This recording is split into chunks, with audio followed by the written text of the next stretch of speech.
O Banco do Brasil soltou os seus resultados referentes ao segundo trimestre de 2023 e eu preparei aqui uma lista de coisas que eu gostaria de abordar com você a respeito dos resultados do Banco do Brasil.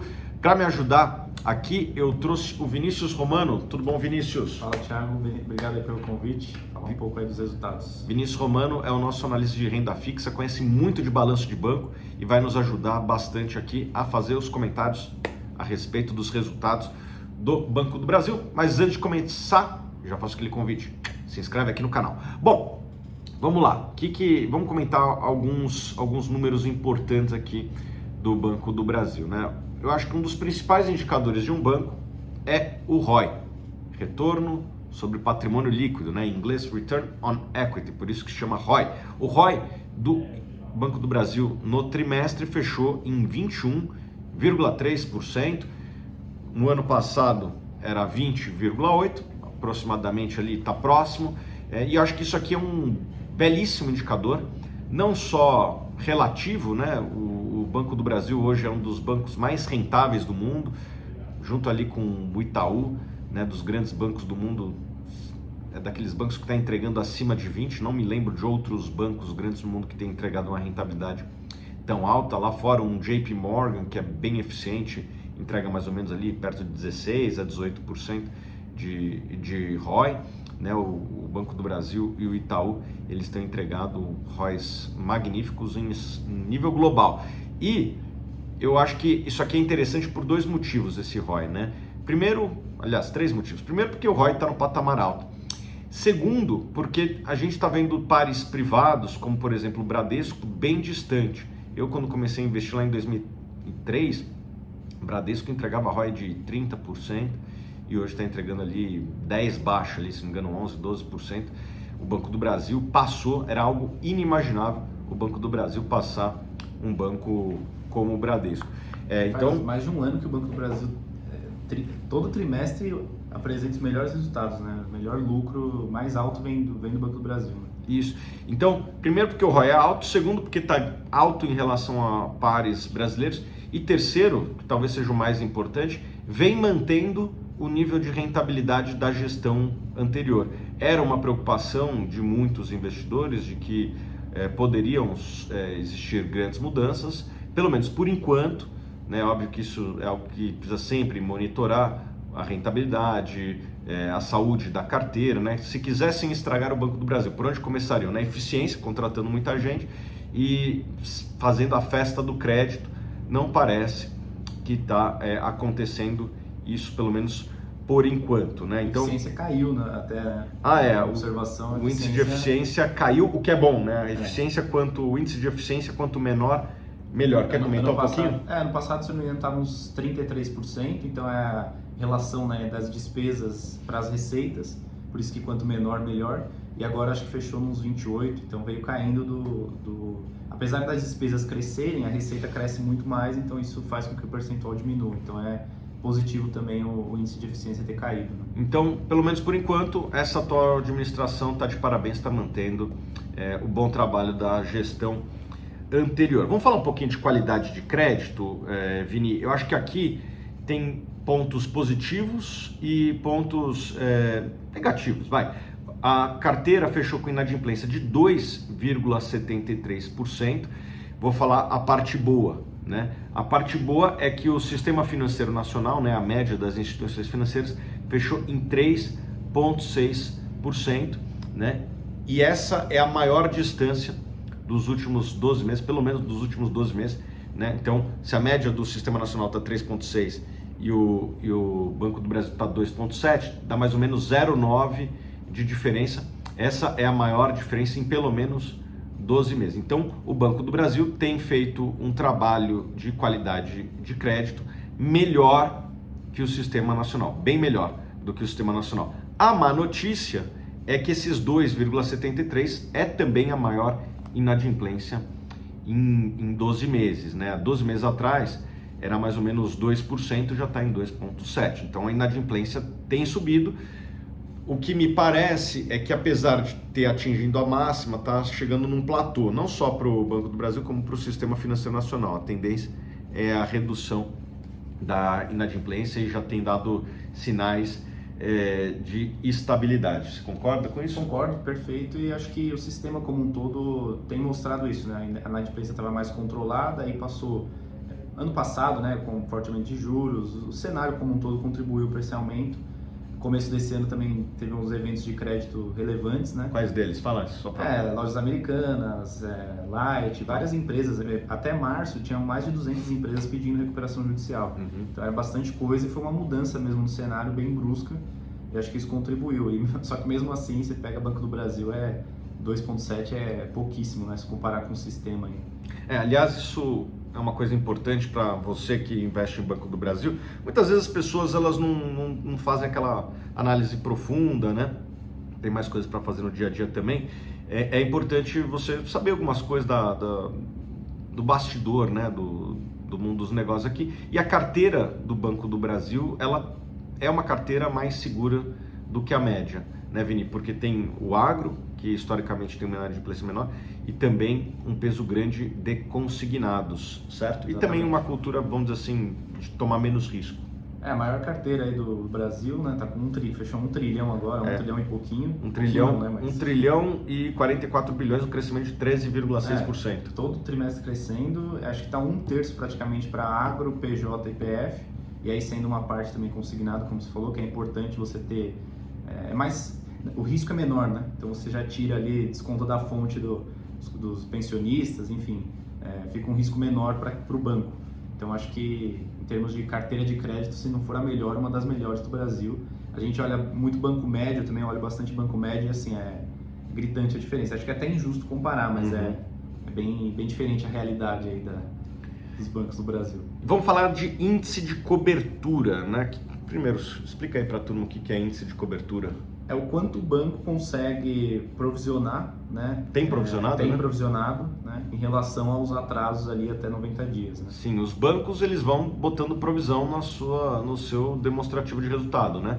Porque você empresta hoje e a inadimplência não necessariamente vem hoje, ela vai vir em algum momento. Então já é bom você fazer uma espécie de reserva para essas inadimplências. Isso é chamado de provisão, né? Você vai provisionando ali e você compara essa provisão com o que você está tendo de inadimplência. O ideal é que essas provisões, elas mais do que cubram a inadimplência, o que mostra um conservadorismo da organização.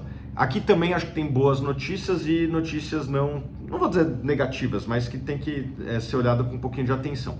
Bom, o índice de cobertura fechou em 201%, ou seja, para cada real de inadimplência, o Banco do Brasil tem 2 provisionados. Isso é um índice alto, acima também da média nacional, né? Os bancos brasileiros eles são conservadores nos seus provisionamentos, a média do Sistema Nacional está 180%, o Banco do Brasil está em 200%, e a má notícia, que eu não acho que é tão má assim, é que era 270% no ano passado e hoje está só em 200%. Eu acho que, por que não é tão má notícia? Né? Apesar da queda, pode parecer no primeiro momento que não é tão bom, mas é porque também estava provisionado, tinha muito mais provisão do que precisava, e o Banco do Brasil ele agora está indo mais para próximo do Sistema Nacional ali, que já é também conservador. Então o Banco do Brasil estava sendo muito conservador nas suas provisões, consumiu um pouquinho de provisão, não vejo nada de errado nisso, porém, de certa forma tem um certo resultado não recorrente nos últimos 12 meses, que foi o consumo dessa provisão, certo? Isso, e também, se a gente olhar os números da provisão no total, né, no agregado ali, a provisão dobrou do ano passado para cá. Ele até explica lá no resultado o porquê, tem 3 principais motivos lá, então um pouco do cenário também, PF aumentou, precisou provisionar mais, né, por conta do cenário que a gente viveu até aqui. Tiveram os eventos de crédito que eu falei, lojas americanas, até a gente estava olhando junto ali, e mesmo dobrando, o lucro ainda foi maior, então a receita vem crescendo bastante, e por isso que o índice ali, se você olha, não mudou tanto, mas a provisão em si dobrou, né? E mesmo assim não impactou tanto o lucro. Né? Antes de comentar o próximo assunto aqui, que é a Basileia, né, que é a alavancagem do banco, eu queria fazer um convite para você universitário, ou para você que tem filho, amigos universitários. A Suno vai lançar o Suno Challenge, é o nosso mecanismo de recrutamento de jovens talentos. Eu vou botar o link aqui na descrição para você que é um jovem talento ou que quer trabalhar no mercado financeiro aqui na Suno conosco. universitário, clica aqui, participe, é um sucesso, talvez o maior challenge aí do mercado financeiro. Vai ser um prazer ter você bem sucedido aqui conosco, tá bom? Você talento conosco.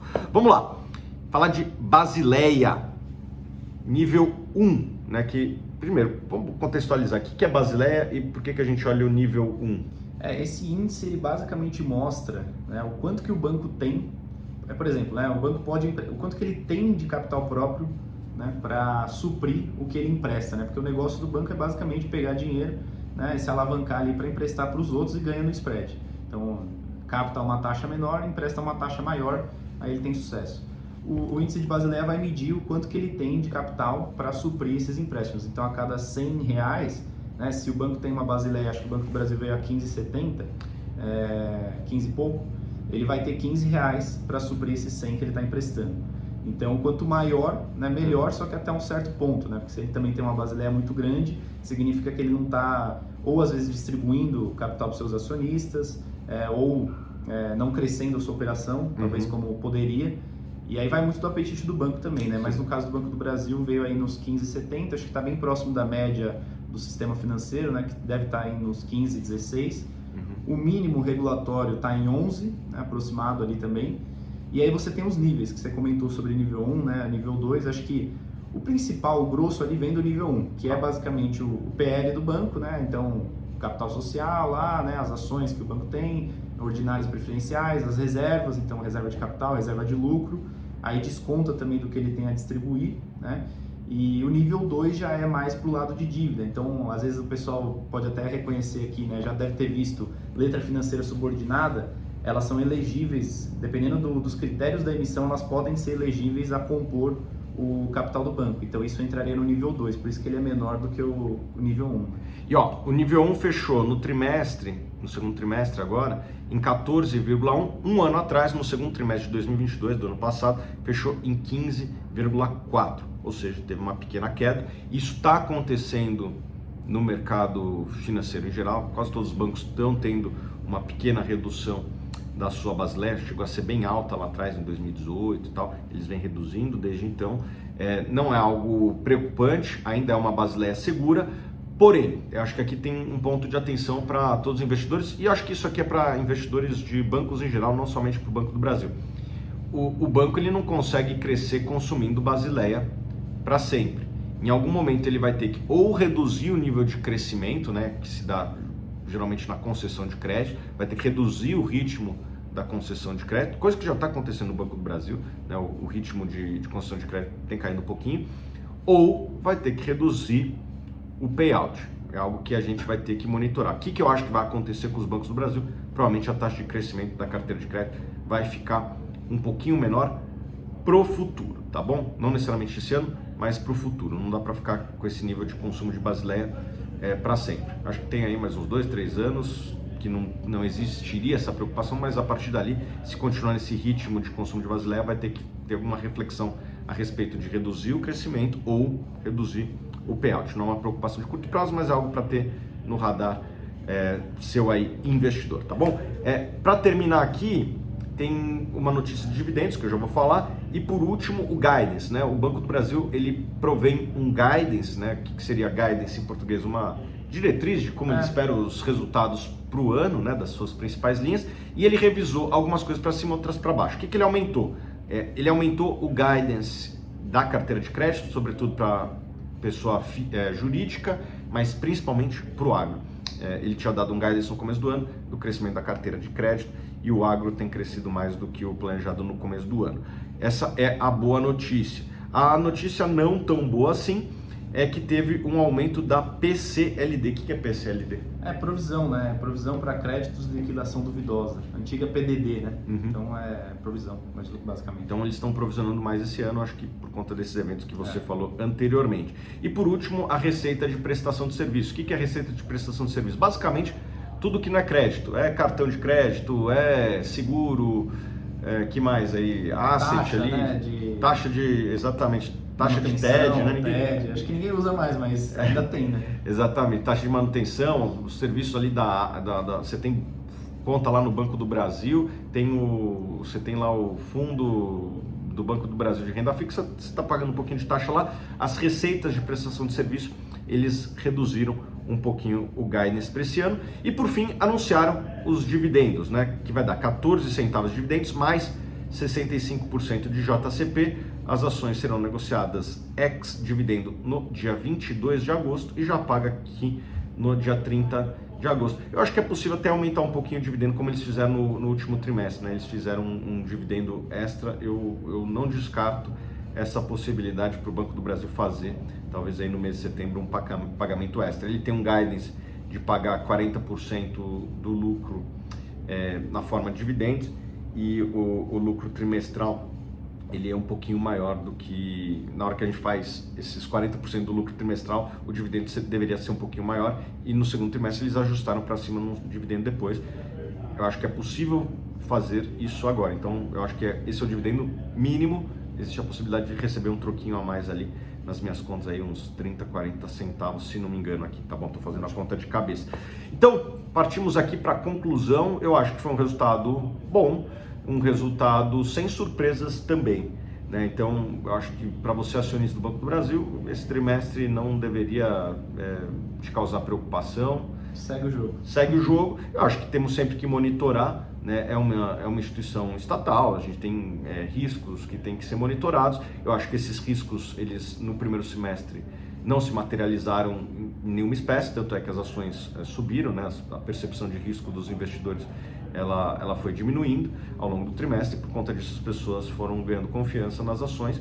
Eu acho que nesse patamar de preço continua ainda interessante. Se a gente pegar a média do guidance de lucro para o Banco do Brasil para esse ano, está a menos de 4 vezes lucro, se não me engano 3,8 vezes lucro, que é um múltiplo muito abaixo da média histórica, né? Antes de gravar aqui eu fui lá no Status Invest, peguei a média lá, é mais ou menos 6,5 vezes o lucro, a média histórica do Banco do Brasil. Hoje está aí em 3,8, para chegar em 6,5 tem que subir o quê? Uns 70%, 60%, estou fazendo a conta de cabeça aqui. Então o Banco do Brasil está entregando bons resultados, está abaixo da média histórica, por conta disso deve pagar bons dividendos para os acionistas, como tem pagado aqui. Mais algum comentário, Vini? Perfeito, você cobriu acho, todos os pontos aí principais para a galera continuar observando aí o Banco do Brasil, né? E outros bancos também privados no nosso país. Beleza, e queria fazer aqui um convite, você que não é assinante da Suno, eu tenho a oportunidade para você assinar o Suno Black, que é a nossa assinatura mais completa, tem análise de tudo, ações, fundos imobiliários, investimentos no exterior, tem renda fixa. Fala um pouquinho aí do trabalho de renda fixa. Tem a parte dos bancos, né, que você comentou um pouco. Então a gente olha todos os bancos aí praticamente do Brasil, inclusive os médios, que muita gente às vezes não dá atenção, parte de títulos públicos, corporativos. Então é quase como se fosse uma empresa, análise de empresa, só que olhando a dívida, né, ao invés de olhar o equity. E o brasileiro investe muito em renda fixa, né? Bastante. Então a gente tem essa solução para você que quer investir. Então a gente tem uma ampla possibilidade de análise aqui. O Vini representa o time de renda fixa, mas existem vários outros times, como eu falei. E a assinatura Suno Black é a nossa assinatura mais completa. Vou botar aqui um link na descrição para você assinar com 10% de desconto, tá bom? Não deixe para depois. Espero que você tenha gostado desse vídeo e a gente se vê nos próximos.